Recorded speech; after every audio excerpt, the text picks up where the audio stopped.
Vamos lá, terceiro ano, peguem a apostila de História, volume 2, para darmos continuidade aos nossos conteúdos, tá bom? Vamos lá? Então, vamos lá. Capítulo 4. Acontecimentos e marcadores temporais do estudo da cidade. Observe bem a imagem que nós vamos estudar agora. Página 3, o textos e contexto. Como vimos no volume anterior do nosso material didático, as cidades se formaram e cresceram com o tempo. Essas modificações nas formas de se viver provocaram mudança na vida das pessoas que viviam e vivem nesses espaços. Uma das coisas que muda são o nome das pessoas e dos lugares. Às vezes, uma pequena vila é fundada com o nome, mas à medida que o tempo passa, a vila cresce, a população se expande e o nome daquele lugar, que agora é uma cidade, também pode mudar. Observe aí a cidade de Tóquio em 1945 e a cidade do Rio de Janeiro em 1930. Observe as mudanças em Tóquio e no Rio de Janeiro. O Tóquio fica no Japão e essa imagem foi em 1945 e hoje atualmente. E essa do Rio de Janeiro, que é no Brasil, em 1930 e hoje e atualmente. Observe bem as imagens para depois responder as questões anteriores da página 4, tudo bem? Vejam bem, Tóquio e Rio de Janeiro. Vamos agora para a página 4, no Dialogando. As imagens acima retratam as mudanças pelas quais a cidade de Tóquio e do Rio de Janeiro passaram entre o século XX e XXI. Como você pode perceber, muitas coisas se modificou, mas também há várias coisas que se mantêm. Número 1. Você consegue apontar o que mudou e o que continua igual? Por que podemos dizer que as coisas que permaneceram não estão exatamente idênticas a quando elas surgiram? Você acha que essas duas cidades sempre se chamaram Rio de Janeiro e Tóquio? Por que o nome das cidades costuma mudar com o tempo? No número 1, nós conseguimos observar nitidamente que teve mudanças. Na número 2, algumas coisas permanecem no mesmo lugar, mas foram acrescentadas algumas outras coisas que ficaram diferenciadas. E a cidade do Rio de Janeiro, nós sabemos que não há o mesmo nome, que foi modificado também com o tempo, e o Tóquio no mesmo pensamento. Então, vamos teorizar um pouquinho. A cidade do Rio de Janeiro surgiu a partir de uma expedição comandada pelo francês Nicolas Durant de Villegagnon, do século XIX. No século XVI. Em meados de 1556, os franceses fundaram o Forte Coligny na região da Praia do Flamengo. E nessa mesma época, uma discreta população se estabeleceu nessa região. Esse pequeno povoamento recebeu o nome de Heriville, em homenagem ao rei francês Henrique III. Pouco tempo depois, os portugueses tomaram o território das mãos dos franceses e, em 1565, fundaram oficialmente a cidade de São Sebastião do Rio de Janeiro, o nome que homenageia ao mesmo tempo o rei de Portugal e um santo que seria o padroeiro da cidade. Atualmente, a cidade chama-se apenas Rio de Janeiro. Mão na massa. Olha o que o menininho está falando. Como vimos anteriormente, o Rio de Janeiro chamava-se São Sebastião do Rio de Janeiro, em homenagem ao rei de Dom Sebastião de Portugal, e ao santo do mesmo nome. Aí a menininha falou, que legal, mas de onde veio o nome Rio de Janeiro? Será que também é uma homenagem a alguém? Ele respondeu, não sei, e foi o que vocês fizeram no caderninho de história. Então vamos lá, terceiro ano, para a página 5. O número 4, vocês já fizeram a pesquisa e colaram no caderninho de vocês de história. Então vamos teorizar. A cidade de Tóquio surgiu como uma pequena vila de pescadores chamada de Edo, que significa estuário Obaya. No século XIX, a capital do Império Japonês deixou de ser Kyoto, que significa capital, e se tornou Edo. Nesse processo, Edo foi renomeada Tóquio, que significa capital ocidental. Mas em 1923, um território destruiu a capital japonesa e durante a Segunda Guerra Mundial, ataques aéreos e bombardeiros arrasaram ainda mais a cidade. Contudo, após esse período, o Japão se reconstruiu e se tornou a cidade que você viu na fotografia. Vamos saber mais um pouco. Você sabia que os sobrenomes surgiram com o crescimento das cidades? Pois é. Antigamente, quando a cidade ainda não era cidade, mas vila, poucas pessoas habitavam o mesmo espaço e dificilmente eles tinham contato com os habitantes de outras vilas. Por isso não havia necessidade de mais de um nome, pois todos se conheciam e não era possível confundir ninguém. Entretanto, as vilas cresceram e se tornaram grandes reinos e cidades, e a população desses locais também se expandiu. Dessa forma, não havia somente um John, mas o John que era ferreiro, e o John que era padre, o John que era açougueiro, etc. Para poder diferenciá-los, por exemplo, passou-se a associar o primeiro nome com a pessoa, o nome do pai, da mãe, da profissão, do local de origem, dentre muitas outras particularidades que individualizavam as pessoas.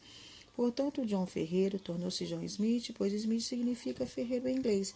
O John, o padre poderia ser da região de York ou filho de um homem chamado Fletcher, e passaria a ser chamado John of York, ou John de York, ou John son of Fletcher, John filho de Fletcher, e posteriormente para facilitar o John York ou John Fletcher. Então vocês perceberam, né, que antigamente era possível reconhecer as pessoas assim, pelo nome e sobrenome, filho de quem, de origem ou cidade, ou pai ou mãe, tudo bem? Então vamos agora para a página 6, textos e contexto. Estudar a história de um local pode parecer, a princípio, algo muito confuso ou complicado. São muitas fontes, documentos históricos que fazem parte da trajetória de uma cidade, além das milhares de pessoas que por lá passaram e deixaram suas marcas. Contudo, como já estudamos anteriormente, o trabalho do historiador é pesquisar e interpretar essas fontes para que seja possível compreender determinados acontecimentos. A imagem a seguir é um trecho das Escrituras, isto é, registro da compra e venda de escravo na cidade de Uberaba, Minas Gerais, entre os anos de 1839 e 1840. Vejam bem, nós temos o vendedor, que foi o Pedro Ferreira Rodrigues, o comprador era o Miguel Joaquim de Oliveira, o bem era o escravo Manuel Crioulo, e o valor era de R$ 500.000. A data foi no 19 de 10 de 1831, tem o local, tem o livro, a página e a data limite para a venda. Depois temos o outro vendedor, que é o Marçal Gonçalves de Souza, e o comprador é Alferes Bernardes Alves da Silva Moreira. O bem era a escrava Catarina da nação africana. O valor dessa escrava era R$ 500.000, tem a data também de entrega, o local, o livro e a página. Depois vem o outro vendedor, que é o sargento mor Manuel Bernardes Narciaceno da Silveira. O comprador era o Antônio de Araújo Rocha, por seu procurador Francisco Antônio de Araújo. O bem era a escrava Rita, e o valor dela também era de R$ 400.000. Isso aqui é o catálogo documental, um estudo da escravidão em Uberaba, lá em Minas Gerais, pela Superintendência de Arquivo Público de Uberaba de 2018. Então, esse documento encontra-se lá para estudos, né? Então, os historiadores, eles tiram fotografia, começam a estudar para entender como que funciona, né, esse trecho aí das escrituras de antigamente, de compra e venda de escravos, tudo bem? Vamos lá, terceiro ano, para a página 7. Onde a venda de escravo ocorreu? Ocorreu aonde? Lá em Uberaba, Minas Gerais. Quando a venda de escravo ocorreu? No meado de 1839 e 1840. Você conhece o local onde a venda desses escravos ocorreu? Você conhece Minas Gerais, Uberaba? Será que essa cidade ainda possui o mesmo nome? Eu acho que teve modificações aí. Número 8. Quem são os compradores e os vendedores? Os compradores podem ver que é o Miguel Joaquim e o Alferes Bernardes da Silveira e o Antônio de Araújo Rocha. E quem são os vendedores? É o Pedro Ferreira Rodrigues, o Marçal Gonçalves de Souza e o sargento mor Manuel Bernardes Narciaceno da Silveira. Quais são os nomes dos escravos que são vendidos? É só observar no catálogo que é o bem, que é o escravo Manuel Crioulo, a escrava Catarina de nação africana e a escrava Rita. Quais as informações a respeito da história do Brasil podem ser extraídas a partir do documento anterior? Bom, antigamente era feito a venda de escravo pelo catálogo, hoje é feito por notas fiscais, mas não se vende mais escravo.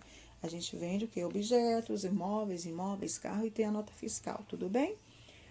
Quanto que o comprador pagou pelos escravos? 2 escravos foram vendidos por R$ 500.000 e uma escrava foi vendida por R$ 400.000. Faça a comparação entre o documento anterior e os dois atuais, o que mudou. Mudou que a gente não se vende mais escravo, né? E o catálogo agora tornou-se um documento diferenciado e esse aqui ficou só pela história, tá? Então, vamos teorizar agora um pouquinho. A escravidão no Brasil só foi abolida, né, em 1888, quando as escrituras de compra e venda de escravos foram produzidas em 1839 e 1840. Ainda era comum comercializar pessoas como se elas fossem propriedade de alguém. Mesmo após a abolição da escravidão, o tráfico de escravo africano continuou ocorrendo da maneira ilegal. Além dessa informação, é possível notar a partir das escrituras, seguintes informações. O dinheiro da época era chamado de réis, o local e a venda chamada de Vila Santo Antônio de São Sebastião de Uberaba, a comercialização de pessoas como se elas fossem pessoas ou pessoas comum. Essas pessoas que eram vendidas como objetos e escravos eram herdadas por membros da família quanto ao dono original. Então, vamos continuar aí nesse número 13 aí dessa página. A partir dessas informações, complete o quadro a seguir. Antigamente, o dinheiro se chamava réis, hoje em dia se chama real. Antigamente, o local de venda era uma vila chamada Vila de Santo Antônio de São Sebastião. Hoje ela é conhecida apenas como Uberaba. Antigamente, a compra e venda de escravos, né, era algo comum e permitido por lei. Hoje é proibido, hoje não se vende mais escravo, né? Hoje em dia, a comercialização de seres humanos é proibida. Então, preste muita atenção para preencher a lacuna. Então, vamos lá, terceiro ano, página 8. Quando você perceber, os documentos históricos podem fornecer muita informação sobre o passado e sobre muitas coisas mudaram naquela época, até os dias de hoje. Quando você entrevista alguém, você faz perguntas para saber mais informações sobre determinadas pessoas ou assunto. Estudar um documento histórico também é assim, uma entrevista como a fonte. Portanto, para que seja possível extrair informações de documento ou fonte, é importante que sejam feitas as perguntas corretas. Quando esse documento foi produzido, por que ele foi produzido, qual informação ele traz, o que é possível saber sobre aquele local e época a partir da leitura desses documentos. Então, vamos junto agora responder essas perguntas? O documento escritura de compra e venda disponibilizado pela Superintendência do Arquivo Público de Uberaba provavelmente foi produzido em 1839 e 1840, pois uma escritura é um documento que oficializa, né, a transferência de objeto entre pessoas. É como se fosse uma notinha fiscal, portanto é importante supor que ele foi produzido no momento da compra do escravo. Ele foi produzido para que o comprador do escravo tivesse uma garantia de que agora aquela pessoa fosse posse dele. Ou seja, a escritura é uma prova de que ele realmente realizou a compra. Esse documento nos informa que naquela época a compra e venda de pessoas como se elas fossem objeto era algo comum. Além disso, também é possível observar que o dinheiro da época possuía um nome diferente, o que nos leva a supor que nem sempre o nosso dinheiro se chamou real. Por fim, observa-se também que a compra foi feita em uma vila chamada Vila de Santo Antônio e São Sebastião de Uberaba. Esta última informação a respeito do nome do local de venda levanta novos questionamentos, sabia? Então vamos lá. Onde fica essa vila? É uma pergunta. Esse local ainda existe? Esse local ainda é uma vila? Qual a importância desse local para a história do Brasil ou da região em que ele se encontra? O nome desse local ainda é o mesmo? Se não, por que ele mudou? O que mais mudou neste local? Vocês perceberam, né? Que no final você pode montar outros questionamentos também. Por isso que é importante a gente ler. Toda vez que for fazer uma entrevista, tem que marcar as perguntas. E dessa pergunta você monta um texto. E desse texto pode haver outros questionamentos.